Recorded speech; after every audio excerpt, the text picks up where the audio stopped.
안녕하세요, 제이제입니다. 오늘은 연인이 내게 흥미를 잃고 있다는 신호 5가지에 대해서 말씀드려 볼게요. 구독과 좋아요, 알림 설정까지 해주실 거죠? 그럼 바로 시작할게요.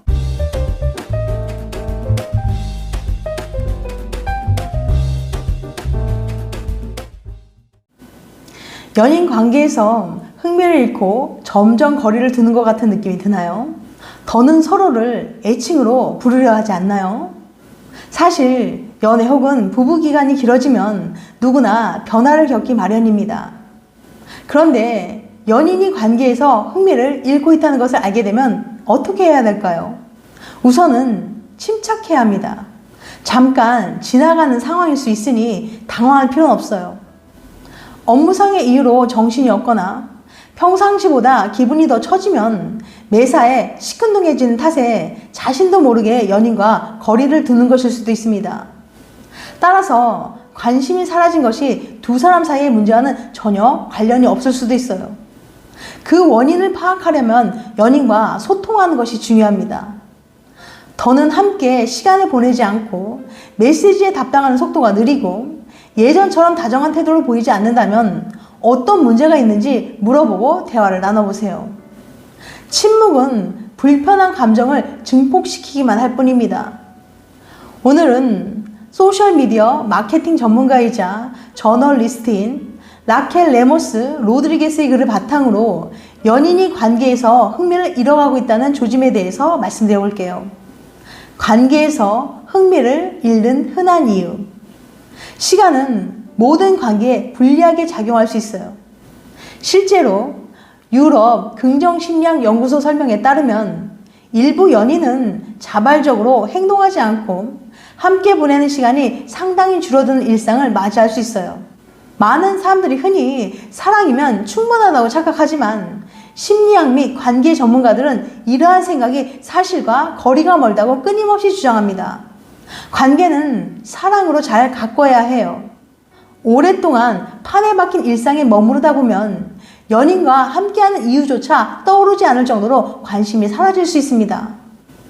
새로운 사람을 만나게 되는 것도 연인의 마음이 더는 타오르지 않는 이유가 될 수 있어요. 그것도 아니라면 연애 초반에 강렬한 끌림을 느꼈다가 마음이 식으면서 관심도 자연스레 사라지게 된 것일지도 모릅니다. 함께한 시간이 길어지면 연인 관계는 안정기에 접어들어요. 서로에 대해 깊이 알게 되면서 갈등은 줄어들고 신뢰는 두터워지며 서로를 더욱 아끼게 됩니다. 하지만 불행하게도 오랜 시간을 함께한 모든 커플들이 안정기를 맞는 건 아니에요. 이 안정기를 권태기로 받아들인 커플도 있습니다. 똑같이 서로에 대해 깊이 알게 되었는데 이들의 갈등은 늘어가고 신뢰는 줄어들며 서로에게 지긋지긋함을 느끼게 돼요. 무슨 차이일까요? 왜 이런 커플은 안정기를 권태기로 받아들이게 되는 걸까요? 흔히 사람들은 권태기를 겪는 커플들은 서로에게 익숙해졌기 때문이라고 생각합니다. 하지만 오래 사귄 커플이 서로에게 익숙해지는 건 당연한 일이에요. 매번 설레고 긴장되는 관계를 유지하는 건 불가능에 가까운 일이죠. 진짜 차이는 다른 부분에서 발생합니다. 전문가들은 권태기를 맞은 커플에게 나타나는 한 가지 특징이 있다고 말해요. 바로 그들의 연애가 새로운 단계로 발전하지 못했다는 겁니다. 대다수의 사람은 열정으로 사랑을 시작해요. 이를 열정적인 사랑의 단계라고 부릅니다. 열정이 문제가 되는 것은 아닙니다. 이 열정적인 사랑은 연애를 시작하면서 나타나는 필수적인 단계니까요. 하지만 함께하는 시간이 길어질수록 그 열정은 서서히 사그러지고 서로에게 익숙해지는 시간이 옵니다. 이때 권태기를 맞은 커플은 열정이 사라졌으니 사랑이 식었다고 생각하죠. 반면 안정기에 접어든 커플은 열정이 사그러들었다고 해서 사랑이 끝났다고 생각하지 않습니다. 이들은 열정적인 사랑의 단계에서 다음 단계로 사랑을 발전시켰기 때문이에요.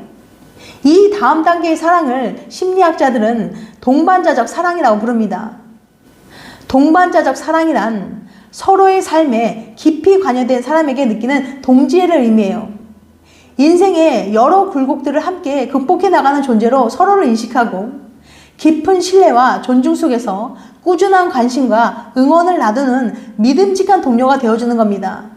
그렇지만 안타깝게도 많은 커플들이 동반자적 사랑의 단계로 나아가지 못하고 권태기에 빠져듭니다.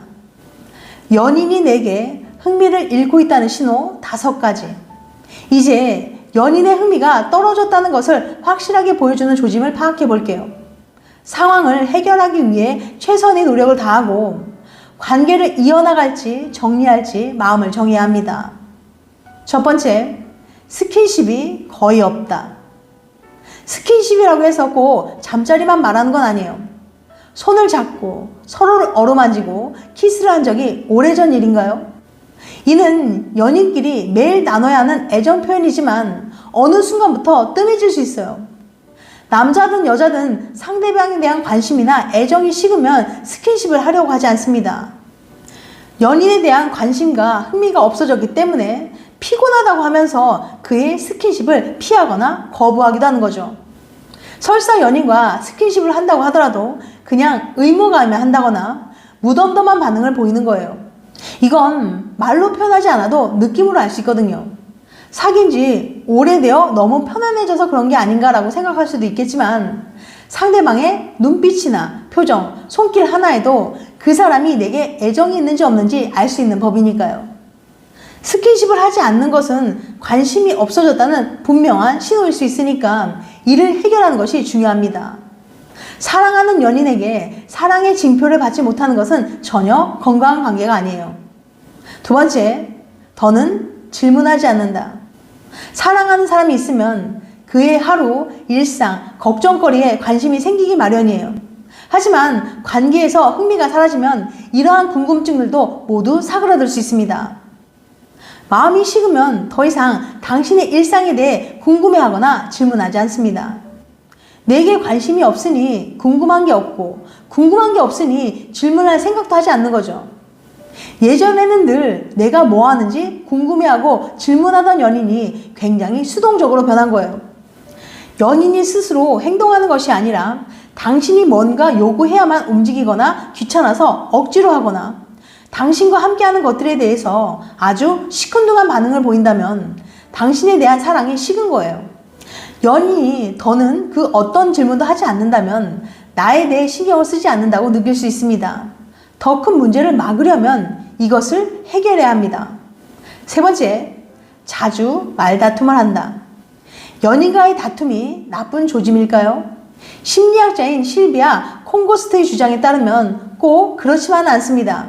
하지만 건강하게 이견을 조율하는 방법을 배워야 합니다. 소리를 지르거나 상대방을 협박하거나 모욕하지 말고 자신의 생각과 느낌을 분명하게 알려주는 것이 중요해요. 이렇게 해야만 사소한 다툼을 하더라도 관계에 문제가 생기지 않습니다.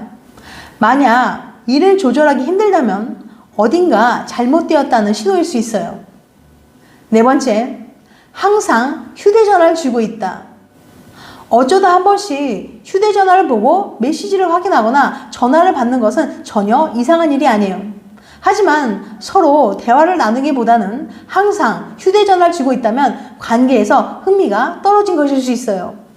늘 바쁘다는 핑계로 맘 놓고 데이트 한번 하기 어려웠는데 데이트하는 도중에도 당신에게 집중하지 못하고 핸드폰만 바라보고 있다면 더 이상은 당신과 함께하는 것이 흥미롭지 않다는 것을 의미해요.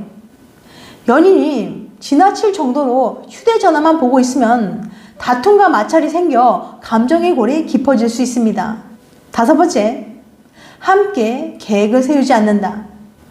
주말에 여행을 가거나 둘이서 산책을 하거나 새로운 곳으로 나들이를 하러 가는 일이 많이 뜸해졌나요? 관계에서 이러한 계획이 없으면 상대방의 흥미를 잃은 것일 수 있어요. 함께 영화를 보는 것만으로도 즐거운 일이지만 어떤 연인들에게는 이조차 기대하기 힘들 수 있습니다. 이처럼 연인의 관심이 식었다면 어떻게 해야 될까요? 아무것도 하지 않고 가만히 있는 것은 전혀 도움이 되지 않습니다. 연인의 관심이 떨어졌다는 사실은 물론 마음의 상처가 될 수도 있지만 행동에 나서지 않는다면 시간으로도 문제를 해결할 수 없어요. 따라서 가장 먼저 연인과 대화를 나누고 어떤 일이 일어나고 있는지 물어보는 게 중요합니다. 연인이 입을 꾹 닫아 버린다면 자신의 감정과 느낀 점을 전달해야 합니다.